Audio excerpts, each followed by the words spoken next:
మనకి దేవి గారు ఒక డౌట్ అడిగారు, పన్ను తీయించుకోవడానికి ప్రాసెస్ ఏంటని అడిగారు. సో ఆమెకే కాదు మీ అందరికి కూడా తెలియాలి కాబట్టి ప్రాసెస్ ఏంటంటే, పన్ను తీయించుకునే ముందు మనకు ఒక చిన్న డౌట్ ఉంటుంది. ఇందులో కదిలే పళ్ళు ఉంటాయి, రూట్ కెనాల్ ట్రీట్మెంట్ చేసి ఫెయిల్ అయిన కేసెస్ ఉంటాయి, అంటే బాగా డికే ఉండి గట్టిగా ఉండే పళ్ళు ఉంటాయి, ఒకే సింగిల్ పన్ను ఉంటుంది, మల్టిపుల్ టీత్ ఉంటుంది, విజ్డమ్ టూత్ ఉంటుంది, సో జ్ఞానదంతం, ఇవన్నిటికీ సినారియో ఒక్కొక్క దానికి ఒక్కోలా ఉంటుంది. సో ఫస్ట్ ఏ పన్ను తీయించుకున్నా సరే ఏమైనా ఎలర్జీస్ ఉన్నాయా లేదా అడగాలి. ఎలర్జీస్ ఏమీ లేవు కదండి, మీకు ఎలర్జీస్ లేవు. నెక్స్ట్ వచ్చేసి ఏమైనా మెడికేషన్స్ వాడుతున్నారా లేదా అని అడగాలి. మెడికేషన్స్ అంటే మనకి కొంతమంది షుగరు, బీపీ ఉంటుంది, ఎపిలెప్సీ అంటే ఫిట్స్ వచ్చిన వాళ్ళు ఉంటారు, లేకపోతే థైరాయిడ్ పేషెంట్స్ ఉంటారు, కొన్ని కార్డియాక్ పేషెంట్స్ ఉంటారు.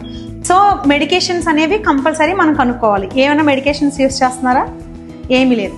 సో మెడికేషన్స్ కూడా ఏమి యూస్ చేయట్లేదు. సో మనం రక్త పరీక్ష, రక్తం గడ్డ కడుతుందా లేదా చెక్ చేసుకుంటున్నాం. సో షీఈస్ నార్మల్, అన్ని రిపోర్ట్స్ నార్మల్గా వచ్చింది. నెక్స్ట్ వచ్చేసి మనం తిమ్మిరి ఇంజెక్షన్ అనేది కొంతమందికి ఎలర్జిక్ ఉంటుంది, కొంతమందికి ఎలర్జిక్ ఉండదు. సో ఈవెన్కి టెస్ట్ చేస్తే ఎలర్జిక్ లేదని తెలిసింది. సో ఇప్పుడు మనం పన్ను తీయించాలనుకుంటున్నాం. పన్ను తీయాలి అంటే, సో పన్ను తీసే ముందు ఎప్పుడు కూడా ముందు తినేసి రమ్మని చెప్తాం. ఎందుకంటే తిమ్మిరి ఇచ్చిన తర్వాత గంటన్నర వరకు ఏం తినకూడదు. సో ముందే పన్ను తీసే ముందు తినేసి రావాలి. మీరు తినేసి వచ్చారా? So she's ready for extraction. So పన్ను తీసేసే తర్వాత మాట్లాడడానికి ఉండదు. సో ముందే మనం పేమెంట్ డీటెయిల్స్ కానీ, లేకపోతే ఇన్స్ట్రక్షన్స్ కానీ, తర్వాత అపాయింట్మెంట్, రీకాల్ అపాయింట్మెంట్ డీటెయిల్స్ కానీ.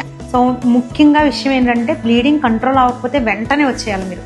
సో మిడ్ నైట్ అయినా సరే పర్వాలేదు, కంట్రోల్ అవ్వకపోతే వెంటనే రావాలి. పన్ను తీసాం కదా, గంట వరకు కూడా కాటన్ తీయొద్దు. తీసిన తర్వాత చల్లగా ఉండే ఏమైనా తీసుకోండి, ఐస్ క్రీమ్ కానీ, కూల్ డ్రింక్ కానీ. మీరు షుగర్, బీపీ ఏం లేదు కాబట్టి ఏమైనా తీసుకోవచ్చు. In case spicy foods, hot foods ఇలాంటివి ఏం తీసుకోండి.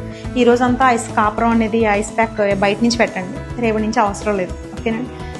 ఒక 2 రోజులు పోయిన తర్వాత మౌత్ వాష్ గార్గిల్ చేయొచ్చు.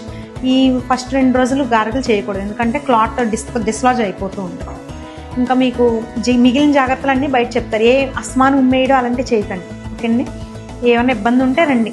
ముఖ్యంగా చెప్తున్నాను, మరీ ముఖ్యంగా బ్లీడింగ్ కంట్రోల్ అవ్వకపోతే వెంటనే రావాలి. ఓకేనండి. నాలుగుతో వేలుతో అక్కడ ఎలా ఉందని టచ్ చేయడం అలాంటివి చేయొద్దండి. అలా వదిలేస్తే మన హీలింగ్ కంప్లీట్గా బాగుంటుంది. ఓకేనండి. ఏమైనా ఇబ్బందిగా ఉంది అనుకుంటే వెంటనే రండి. మీకు హీలింగ్ అవ్వకపోయినా, లేకపోతే విజ్డమ్ టూత్ కదా, మౌత్ ఓపెనింగ్ తగ్గుతుంది, కొంతమందికి వాపు వస్తుంది, కొంతమందికి పెయిన్ ఎక్కువగానే ఉంటుంది. ఇవేం లేకుండా మీకు ట్యాబ్లెట్స్ ఇస్తారు. ఒకవేళ ఇన్ కేస్ ట్యాబ్లెట్స్ అనేవి ఇంకా ఇబ్బందిగా ఉంది, ట్యాబ్లెట్స్ వాడినా ఇబ్బందిగా ఉంది అంటే ఒకసారి వస్తే హీలింగ్ అవుతుందో లేదో చూస్తాం. హీలింగ్ అవ్వకపోతే హీలింగ్ ప్యాక్ అయ్యి పెడతాం. ఓకేనా.